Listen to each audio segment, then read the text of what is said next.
지금 우리가 사는 이 세상에서 많은 단어들이 있는데 가장 많이 사용하는 단어가 뭐라고 생각하십니까?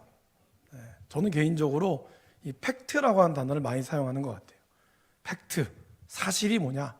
그래서 뭐 뉴스마다 팩트 체크를 하기도 하고요.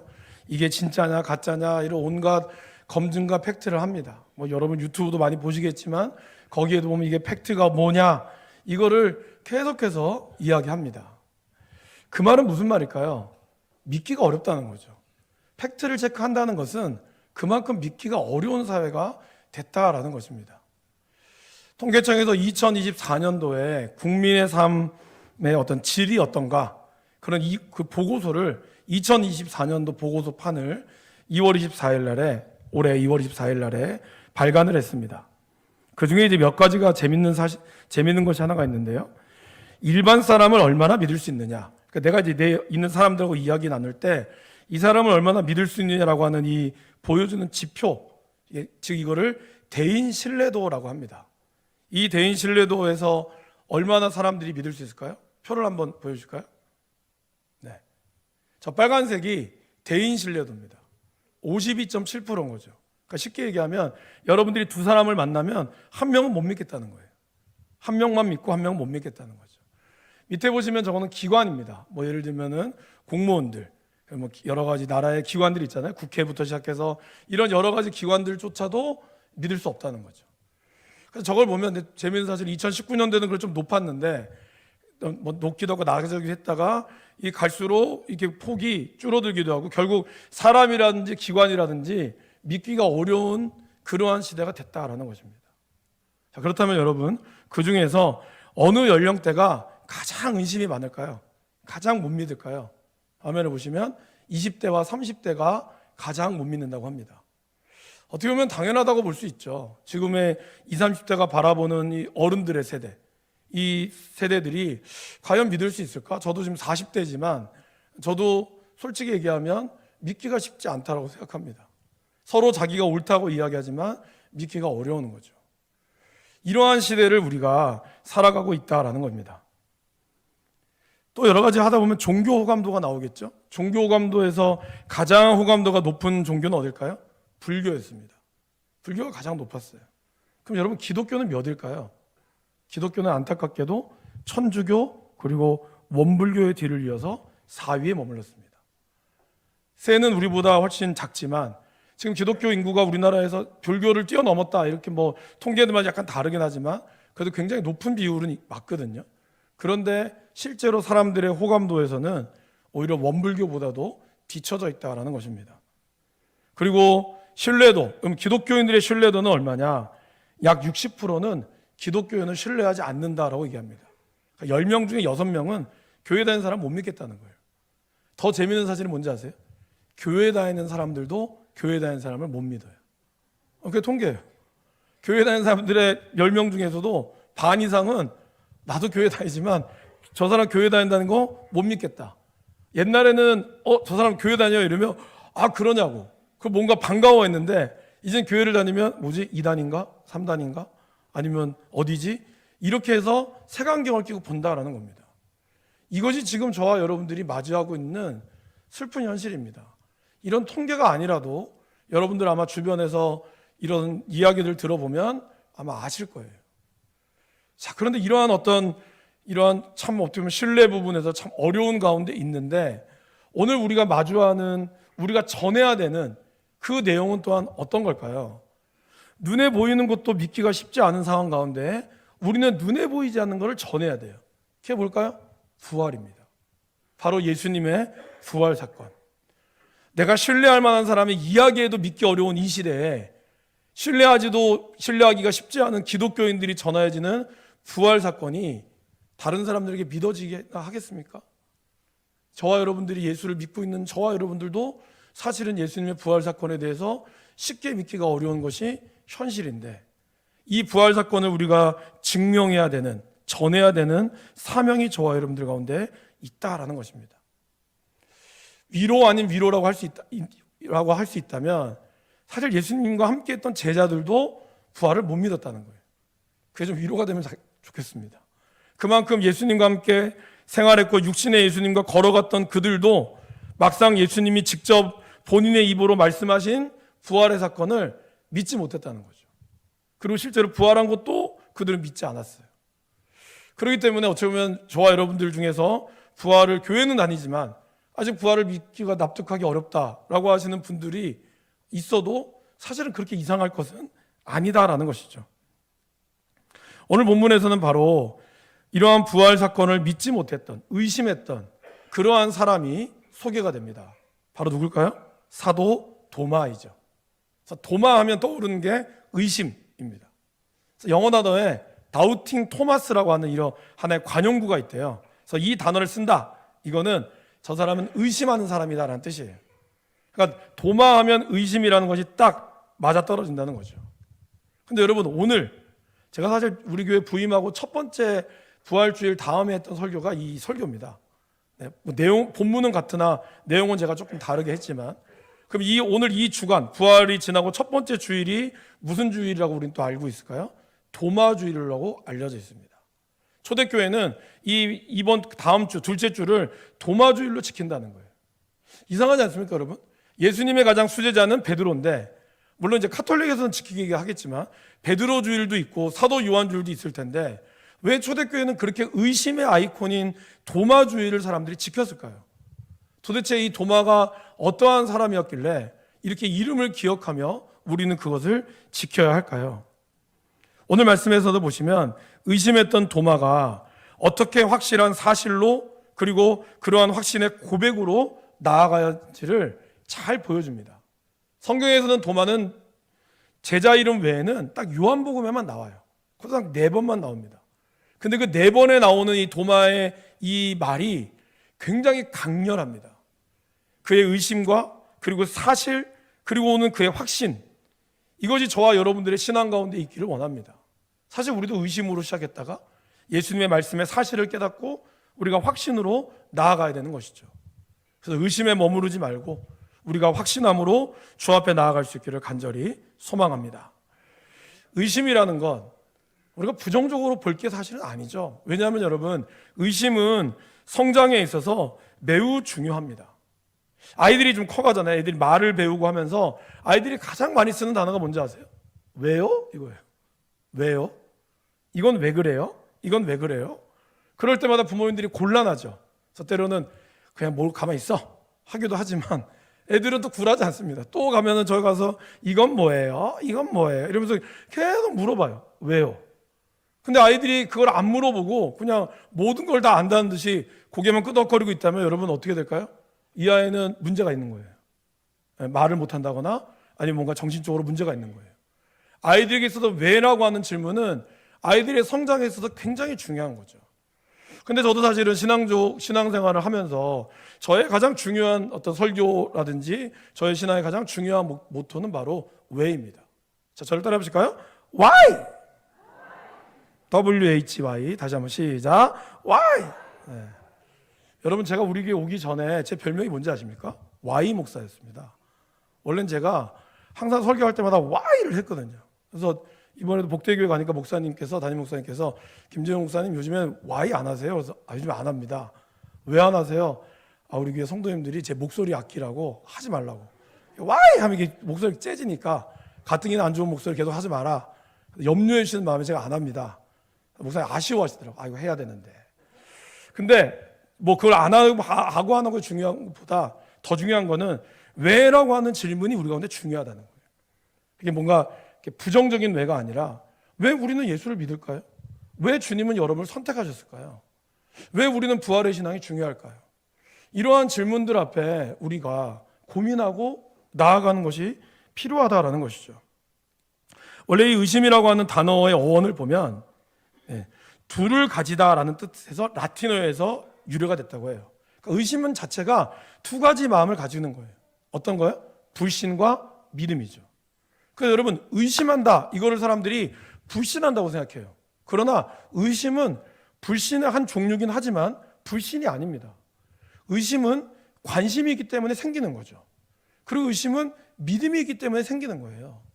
근데 이 한국 사회가 약간 위계 질서가 강하다 보니까 어떤 의심을 하게 되면 어떤 뭐 좀 높으신 분이 얘기를 했을 때 그거에 대한 질문, 의심적인 질문을 하면 대번에 뭐라 그러죠?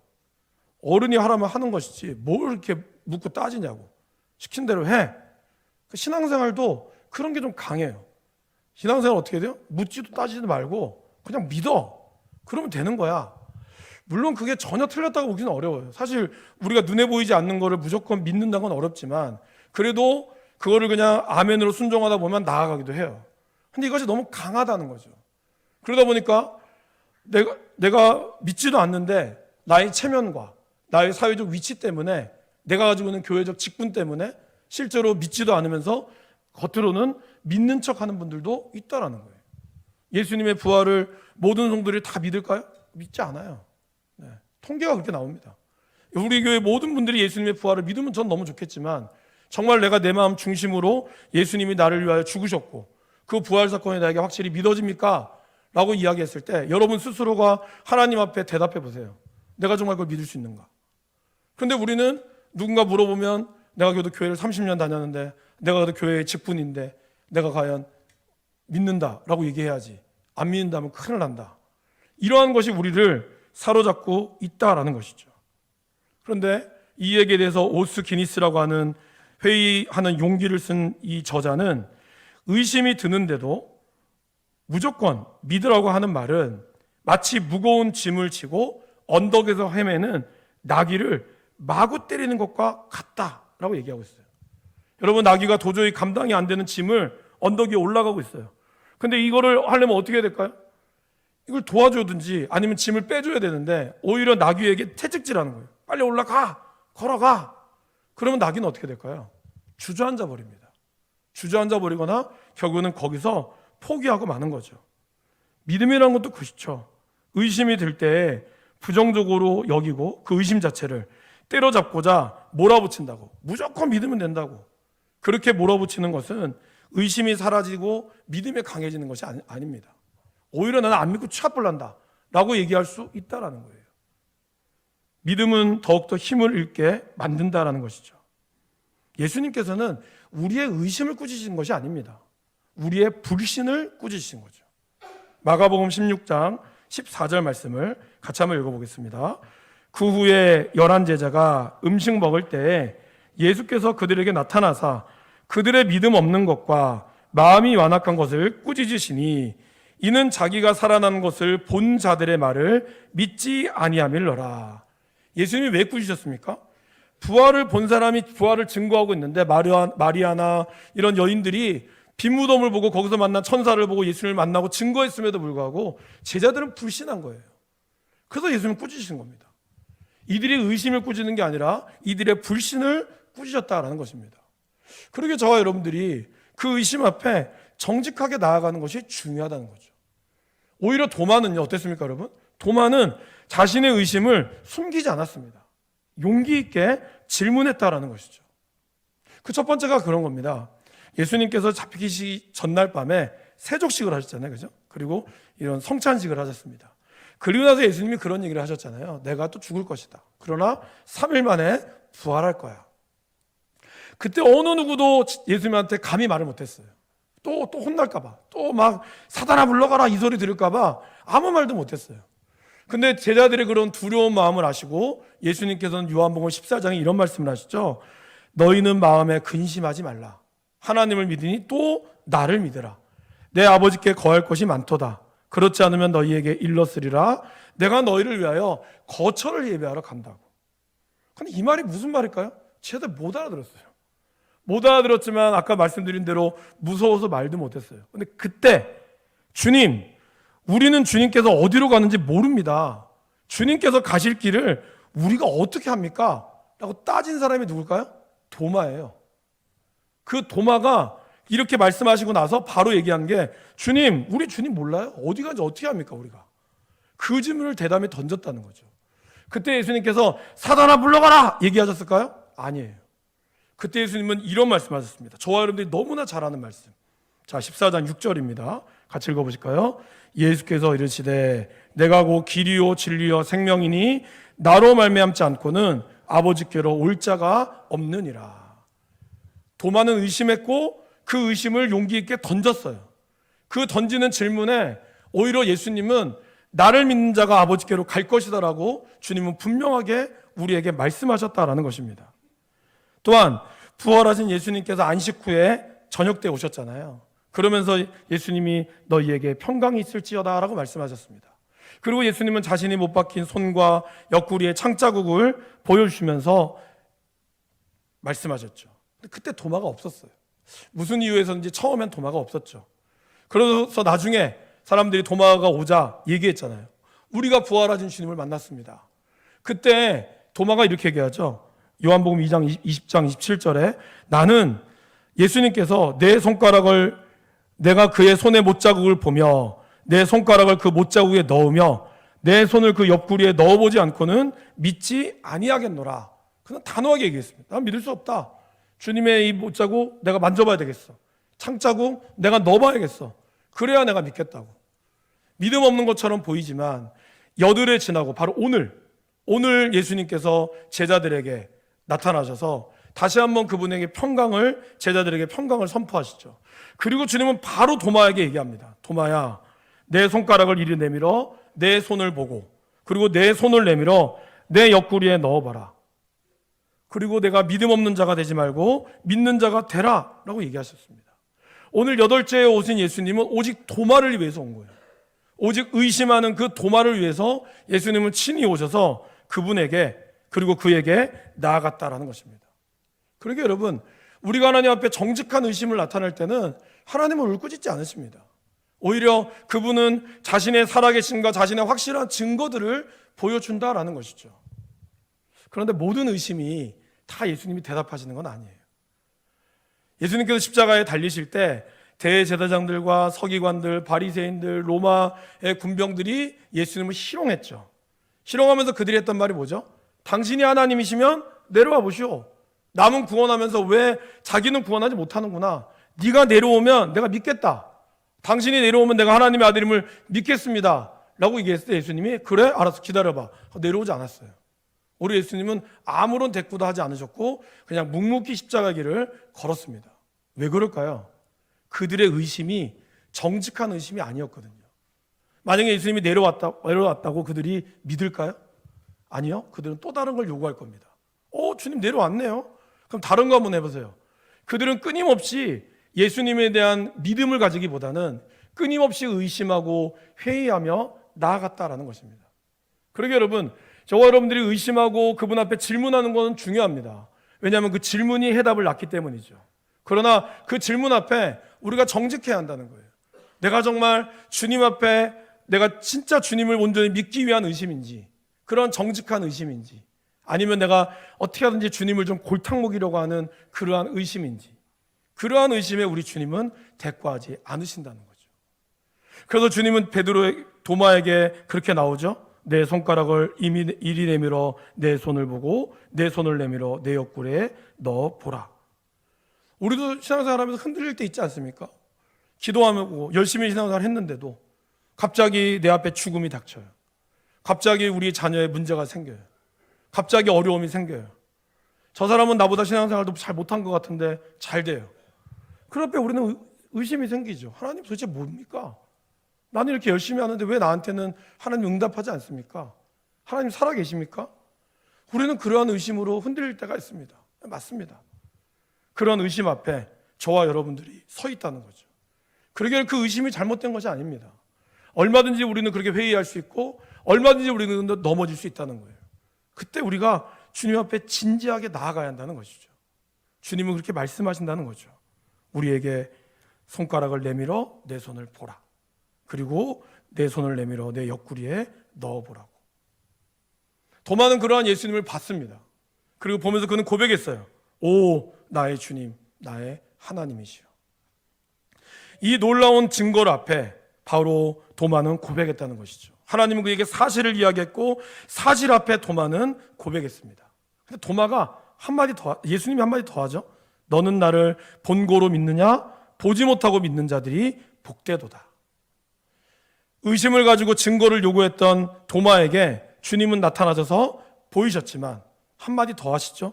보지 않고 믿는 것이 더 복되다고. 우리는 봐야지만이 믿는 것 같지만요. 그래서 우리는 보는 것이 믿는 것이다라고 하는 이러한 시대에 살고 있지만 사실은 보지 않고 믿는 것이 우리들 가운데 더 많이 있죠. 공기가 있죠. 보이십니까? 안 보입니다. 그러나 우리는 공기가 있다는 걸 믿어요. 많은 사람들이 합리성을 살아갑니다. 그죠? 이성의 시대, 합리성의 시대, 검증의 시대, 과학의 시대를 살아가고 있어요. 근데 그거 아십니까? 과학이라고 하는 것도요, 믿음이 없이는 과학이 시작하지 않는다는 거예요. 우주에 뭐가 있을까요? 우주에 뭐가 있다는 걸 믿기 때문에 과학자들이 천체만원경을 만들어서 보는 겁니다. 뭔가 사람의 몸과 우리의 몸을 이상하게 만드는 바이러스가 있다. 그거를 보고 믿나요? 아니에요. 보고 믿지 않습니다. 뭔가 사람의 몸이 이상하니까 뭔가 있지 않을까? 그러한 합리적인 의심과 그런 믿음 가운데 실험을 시작하는 거죠. 결국 보는 것이 믿는 것이 아니라 믿는 것으로 보는 게 시작이 된다라는 것이죠. 예수님은 그것을 우리에게 말씀하고 있습니다. 그래서 사도 바울도 뭐라 그러죠? 믿음은 들음에서 나고, 그리고 그 들음은 그리스도의 말씀으로 나온다고. 하나님이 우리의 몸을 참 지으실 때 여러분 정말 신기하게 지은 것 중에 하나, 태어날 때 아이들은 색깔을 구분하지 못한다 그러죠. 흰색과 검은색만 구분한다고 합니다. 그래서 그 아이들은 엄마의 젖을 보면서 먹는 거죠. 엄마의 가슴은 검은색과 흰색밖에 없거든요. 사람이 죽을 때 마지막까지 버티고 남아있는 게 뭘까요? 청각기관이죠. 모든 것이 정지가 되고 산소호흡기 끼어서 눈은 보이지 않고 모든 것이 정지가 되어 있어도 끝까지 남아있는 게 청각기관이라고 그러죠. 그래서 마지막에 죽음 앞에서 우리가 함부로 말을 하면 안 된다는 거예요. 끝까지 우리가 복음을 전하고 끝까지 그 사람을 축복하는 말을 하는 이유가 거기 있습니다. 하나님께서는 우리가 말씀을 들으라고, 마지막까지 포기하지 않고 내가 너희를 사랑하는 그 말씀을 들으라고 하나님은 말씀하고 있다는 것이죠. 그만큼 이 듣는 것, 그만큼 우리의 말씀이 중요하다라는 것입니다. 우리 교회는 우리 교회는 참 다양한 간증이 있는 분들이 많은데 그 중에 참 부인이 너무 교회를 빠져서 이 부인을 교회를 못 가게 해야겠다, 그런 마음으로 성경을 연구하신 집사님이 한 분 계십니다. 무려 3년 동안 하나님 말씀을 완전히 후벼 파셨어요. 말씀을 보는 것뿐만 아니라 주석집도 개인 돈으로 사서 이 말씀이 가짜인 걸 증명하려고 그렇게 하신 분이 있습니다. 아마 아신 분은 아실 거예요. 근데 그분이 3년 동안 말씀을 그렇게 후벼 파고 난 다음에 결론이 뭘까요? 하나님은 살아계시고 하나님의 말씀은 진짜다, 이렇게 결론을 내신 거예요. 신기하죠 여러분? 왜 그럴까요? 진리는, 하나님의 말씀은 진리고 진리는 힘이 있다는 거예요. 막 목사가 소리 질러서 믿으십시오 해서 진리가 생기는 게 아닙니다. 진리는 작은 거에 힘이 있다는 거죠. 여러분, 예수님이 그렇게 얘기하셨잖아요. 겨자씨만한 믿음만 있어도 어떻게 된다고요? 이게 심겨지면 처음에는 아주 작지만 정말 이 좁쌀마음보다 더 작은 겨자씨가 심겨지면 어떻게 될까요? 모든 새들이 깃들일 수 있고 모든 사람들이 거기서 먹을 수 있는 어마어마한 나무가 된다고. 왜 그럴까요? 살아있거든요. 겨자씨의 씨가 생명력이 있거든요. 생명력 있는 거는 힘이 있습니다. 그 힘은 건 뭘까요? 바로 그리스도의 말씀이다라는 것이죠. 그리고 그 말씀을 사실로 받아들일 때 그 말씀에 힘이 있다는 것을 우리는 안다라는 겁니다. 도마는 그렇게 고백했죠. 말씀이 사실임을 알았습니다. 근데 거기서 그치지 않았어요. 주님 진짜 손과 못자국이 있네요. 그렇게 끝나지 않았어요. 어떻게 했죠? 오, 주님은 나의 주님이시며 나의 하나님이십니다. 그 확신의 고백으로 나아갔습니다. 그런데 도마는 또 거기서 끝나지 않았어요. 확신의 고백으로 끝나는 것이 아니라 바로 그의 삶이 바뀌었다는 거예요. 여러분, 도마는 어떻게 됐을까요? 사실 성경에는 말씀드린 대로 도마는 나오지 않습니다. 딱 요한복음에 전부 다예요. 그런데 도마의 기록들을 쭉 추적해 보니까 도마는 기록에 의하면 모든 제자들 중에서 가장 먼 곳, 페르시아, 인도까지 거쳐서 예수님의 사랑을 전했다라고 합니다. 남들은 도저히 감당할 수 없는 엄청난 핍박을 받았다 그러죠. 결국에는 창에 찔려서 비참한 죽음을 맞이했습니다. 지금도 인도나 시리아, 그리고 인도의 특별히 남부의 첸나이라고 하는 지역에 보면 성도마 교회가 여전히 있습니다. 그리고 그들은 우리에게 복음을 전한 사람이 바로 도마다라고 담대하게 이야기하고 있다는 것이죠. 바로 도마는 사실로 끝나는 것이 않았어요.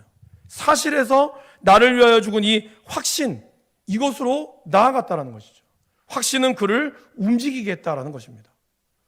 여러분, 도마가 의심이 많았던 사람은 아닙니다. 의심만 많았던 사람은 아니에요. 예수님께서 사람들이 예수님을 돌로 쳐 죽이려고 하자 예수님이 잠깐 베레아라고 하는 지역으로 가셨죠.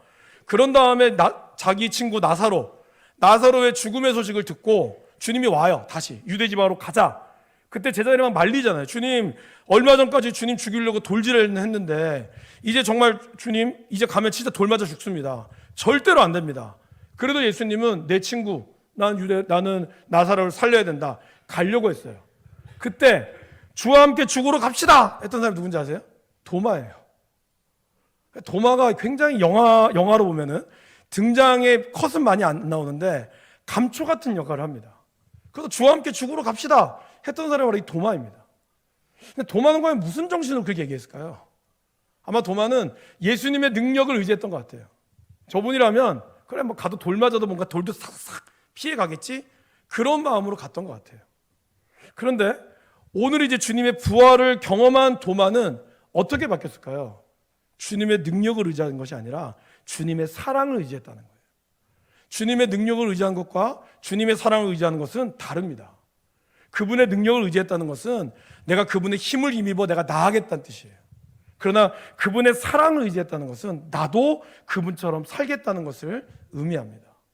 도마는 처음에 하나님의 능력을 의지했지만 이제는 그분의 사랑에 의지했다라는 것이죠. 도마는 뭘 봤을까요? 도마가 바라본 것은 이 못자국과 창에 찔린 자국이 아닙니다. 그거는 눈에 보이는 것이고 그 눈에 보이는 너머에 나를 위하여 피 흘리신 그분의 사랑을 본 거예요.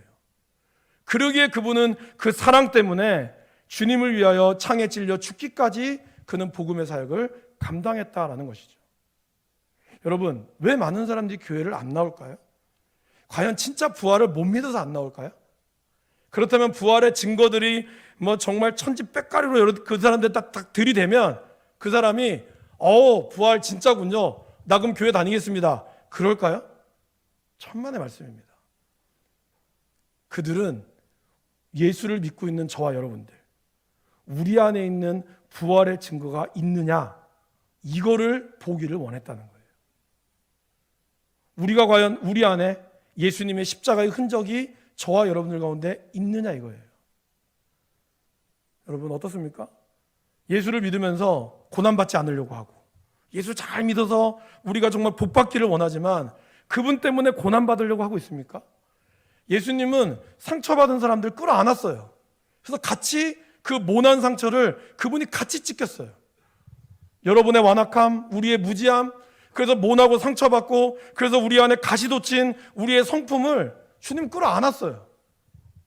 끌어안으면서 그분은 같이 우리와 함께 울었어요. 우리는 어떻습니까?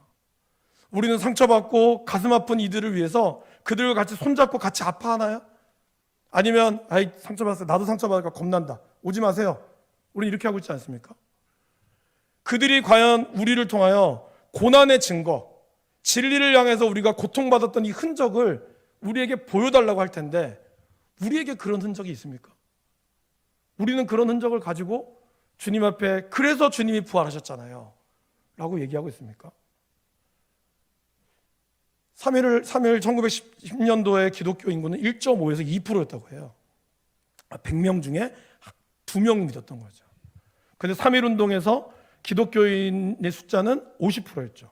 33명의 민족 지도자 중에 16명 내지 17명이 크리스찬이었어요. 그 당시에 기독교 인구는 1.5% 2%였으나 그들의 영향력은 20%였다고 합니다. 지금 한국 교회가 이제 통계로 보니까 약 한 17%, 20% 정도 된다고 해요. 교회가. 그런데 과연 교회의 영향력은 있을까요? 안타깝게도 세상이 교회를 좀 걱정하고 있어요. 교회 어떡하냐? 예수 믿는 사람도 어떡하냐? 오히려 교회를 걱정해주고 있는 안타까운 현실을 맞이하고 있습니다. 부활의 증인으로 살기보단 고난의 흔적을 드러내기보단 오히려 우리는 고난받지 않으려고 발버둥 치고 있지는 않습니까? 조금이라도 찔리면, 조금이라도 찔리면 아프다고, 조금이라도 그냥 고통받으면 나 죽겠다고 하면서 오히려 그 고통을 피하려고만 하고, 그러면서 영광만 누리려고 하고 있다는 거죠. 교회에 나와서는 엄청난 부활을 찬양하고 우리끼리 계란 잘 먹지만 나가서는 부활의 주님을 증거하기는커녕 오히려 나 손해 안 보려고 내 말이나 행동에서 우리가 그렇게 하고 있지는 않습니까? 사실이 중요한 게 아니에요, 여러분. 사실도 중요하지만 사실 너머에 주님이 나와 함께 하시는 그 믿음의 확신, 그 확신을 가지고 내가 부활의 증인으로 삶을 살아내느냐, 이것이 지금 우리의 믿지 않는 사람들 앞에 우리가 보여줘야 될 진짜 증거다라는 것이죠. 진리를 향한 목마름, 세상을 살리기 위해서 스스로 당한 희생의 흔적, 그 흔적 속에 찢겨지신 예수님의 피와 살이, 그 찢기신 그 몸이 오늘 우리 몸에 남아 있어야 한다는 거예요. 그리고 그것을 사람들이 보고, 아, 예수님이 살아있구나, 그 예수님이 오셨구나, 이것이 우리 가운데 드러날 때 진짜 부활의 흔적이, 그리고 진짜 부활의 증거가 나타난다라는 것입니다. 사랑하는 여러분, 부활을 맞이하며 나오는 우리 많은 모습들이 있죠. 여기 계신 분들 의심하는 분도 계실 겁니다. 좋습니다. 그 의심을 정직하게 아버지 앞에 나와 놓으십시오. 부활의 증거를 믿으십니까? 그러면 사실로 그치는 것, 이론적으로 아는 것으로 그치지 말고 그것이 여러분의 삶의 증거로 드러나도록 우리는 기꺼이 그분의 고난의 흔적으로 나아가야 한다는 거예요. 부활하신 예수님을 전하고 부활의 삶을 내 안에 있는 그리스도의 십자가로 드러내야 한다는 것이죠. 그럴 때 정말 부활의 증인의 삶을 우리가 살아낼 수 있을 줄을 믿습니다. 그 삶을 살아내는 우리 모두가 되기를 간절히 축원합니다.